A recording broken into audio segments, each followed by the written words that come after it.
യേശുവിൻ്റെ കൂട്ടായ്മയിലെ എല്ലാ പ്രിയ ദൈവജനത്തിനും ദൈവാനുഗ്രഹത്തിൻ്റെ ദൈവപരിപാലനയുടെ നല്ലൊരു ദിവസം ആശംസിക്കുന്നു. നിങ്ങളുടെ ഇന്നത്തെ ദിവസം ദൈവ സംരക്ഷണയാൽ അനുഗ്രഹമായി മാറട്ടെ. ദൈവവചനം പൂർണ്ണമായി ഏറ്റെടുത്തും വിശ്വസിച്ചും കൊണ്ട് പുതിയൊരു ദിവസം കൂടി തുടങ്ങുവാൻ നമ്മൾ ആഗ്രഹിക്കുമ്പോൾ, അത് അനുഗ്രഹമായി മാറുമ്പോൾ, അതിനായി ദാഹിക്കുമ്പോൾ ദൈവം നമ്മളോടൊത്തു വസിക്കും.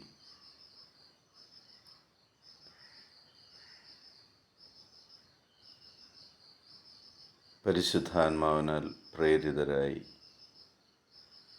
ഈ ദിവസത്തെ ദൈവവചനം കണ്ടുകൊണ്ടും വായിച്ചുകൊണ്ടും ശ്രവിച്ചുകൊണ്ടും ദൈവസന്നിധിയിലായിരിക്കുവാൻ നമുക്ക് ലഭിച്ചിരിക്കുന്ന ഈ നിമിഷത്തിനായിട്ട് ദൈവത്തിന് നന്ദി പറയാം. ഇന്ന് നമ്മൾ ശ്രവിക്കുന്ന തിരുവചന ഭാഗം ജ്ഞാനത്തിൻ്റെ പുസ്തകം 15-ാം അധ്യായം 1, 2, 3 തിരുവചനങ്ങൾ. ഞങ്ങളുടെ ദൈവമേ, അവിടുന്ന് ദയാലുവും വിശ്വസ്തനും ക്ഷമാശീലനുമാണ്. അവിടുന്ന് എല്ലാറ്റിനെയും കൃപയോടെ പരിപാലിക്കുന്നു. ഞങ്ങൾ പാപികളെങ്കിലും അങ്ങയുടെ ജനമാണ്. ഞങ്ങൾ അവിടുത്തെ ശക്തി അറിയുന്നു. അങ്ങ് ഞങ്ങളെ സ്വന്തമായി കണക്കാക്കിയെന്ന് അറിയുന്നതിനാൽ ഞങ്ങൾ പാപം ചെയ്യുകയില്ല. അങ്ങയെ അറിയുന്നതാണ് നീതിയുടെ പൂർണ്ണത. അങ്ങയുടെ ശക്തി അറിയുന്നതാണ് അമർത്യതയുടെ ആരംഭം. ദൈവസന്നിധിയിൽ നമ്മൾ പാപികളാണെന്ന് ഏറ്റുപറയുകയും ദൈവാനുഭവത്തിൽ നമ്മൾ കഴിയുമ്പോൾ ആ പാപസാഹചര്യങ്ങളെ വെറുക്കുവാനും പാപം ചെയ്യാതിരിക്കാനും നമുക്ക് സാധിക്കും. ദൈവത്തെ തൻ്റെ സ്വന്തമാക്കി, ദൈവം നിങ്ങളെ സ്വന്തമാക്കി എന്ന് നിങ്ങൾ മനസ്സിലാക്കുമ്പോൾ, ദൈവം നിങ്ങളുടെ കൂടെയുണ്ടെന്ന് നിങ്ങൾ അറിയുമ്പോൾ, പാപത്തിൽ നിന്ന് വിട്ടുനിൽക്കുവാൻ നമ്മൾ ശ്രമിക്കും.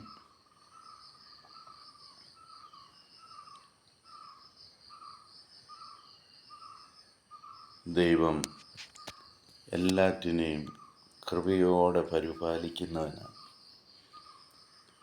അങ്ങനെ പരിപാലിക്കുന്നത് കൊണ്ടാണ് നമ്മളിപ്പോൾ ഈ പ്രഭാതത്തിൽ എഴുന്നേറ്റതും ദൈവവചനം ശ്രവിക്കുവാൻ ഇരിക്കുന്നതും.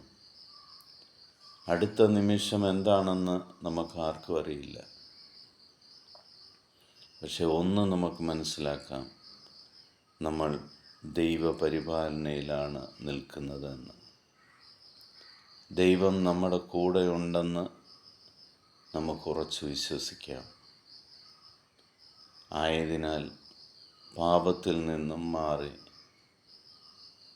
ദൈവത്തിനെതിരെ പാപം ചെയ്യാതെ ജീവിക്കുവാൻ നമ്മൾ സദാ ജാഗരൂകരായിരിക്കണം. ഇനി ഞങ്ങൾ പാപം ചെയ്യുകയില്ല എന്ന് ദൈവത്തോട് പറയുവാൻ ഉള്ള ശക്തി ഉണ്ടാകണം.